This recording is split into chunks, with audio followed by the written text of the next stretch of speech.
Saudaraku yang dikasihi Tuhan, berkah dalam. Sudah kita memberi senyum hari ini, Sabtu 3 Juni 2023. Peringatan Santo Carolus El Wanga dan kawan-kawan martir. Mari kita awali permenungan kita hari ini dengan tanda kemenangan Kristus dalam nama Bapa dan Putra dan Roh Kudus. Amin. Permenungan kita diambil dari Injil Markus bab 11 ayat 27 sampai 33. Lalu Yesus dan murid-muridnya tiba pula di Yerusalem. Ketika Yesus berjalan di halaman Bait Allah, datanglah kepadanya imam-imam kepala, ahli-ahli Taurat dan tua-tua, dan bertanya kepadanya, "Dengan kuasa manakah engkau melakukan hal-hal itu? Dan siapakah yang memberikan kuasa itu kepadamu, sehingga engkau melakukan hal-hal itu?" Jawab Yesus kepada mereka, "Aku akan mengajukan satu pertanyaan kepadamu. Berikanlah aku jawabnya, maka aku akan mengatakan kepadamu dengan kuasa manakah aku melakukan hal-hal itu. Baptisan Yohanes itu dari sorga atau dari manusia? Berikanlah aku jawabnya." Mereka memperbincangkannya di antara mereka dan berkata, "Jikalau kita katakan dari sorga, ia akan berkata, kalau begitu mengapakah kamu tidak percaya kepadanya? Tetapi masakan kita katakan dari manusia?" Sebab mereka takut kepada orang banyak, karena semua orang menganggap bahwa Yohanes betul-betul seorang nabi. Lalu mereka menjawab Yesus. "Kami tidak tahu."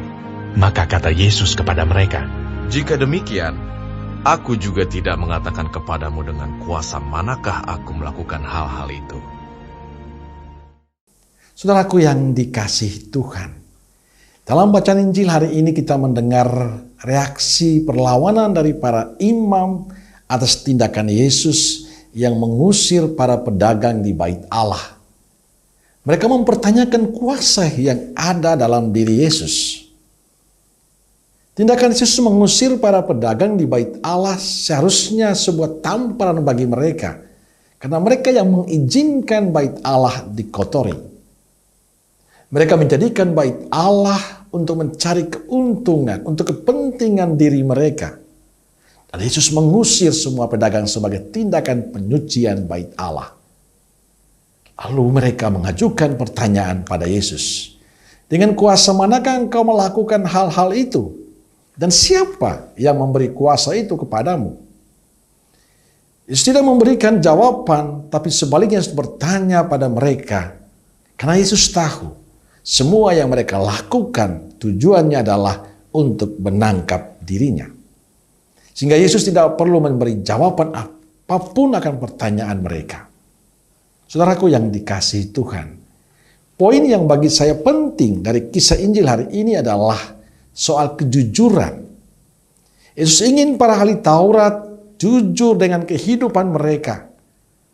Mereka sendiri tahu apa yang Yesus lakukan. Tapi karena hati mereka tertutup akan kebenaran, maka mereka berusaha untuk menyalahkan Yesus.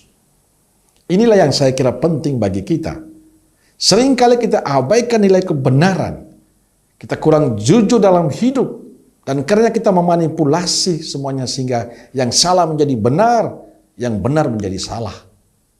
Kita perlu terus belajar untuk jujur dan tulus dalam pelayanan dan tugas-tugas perutusan yang dipercayakan pada kita. Kita belajar dari orang-orang kudus yang kita rayakan hari ini.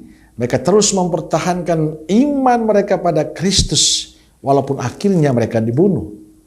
Mereka tetap tulus dan jujur dalam mengimani Kristus dengan segala risiko yang mereka terima. Dan saya berharap semoga kita sebagai murid-murid Yesus terus berusaha untuk menghidupi semangat kejujuran dalam kehidupan kita.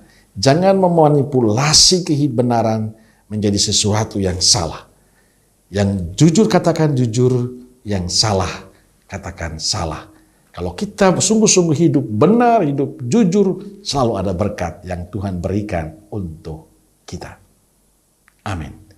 Semoga Allah yang Maha Kasih memberkati saudaraku sekalian, Bapa, Putra, dan Roh Kudus. Amin. Keluarga Kudus Nazaret, doakanlah kami. Amin. Berkah dalam.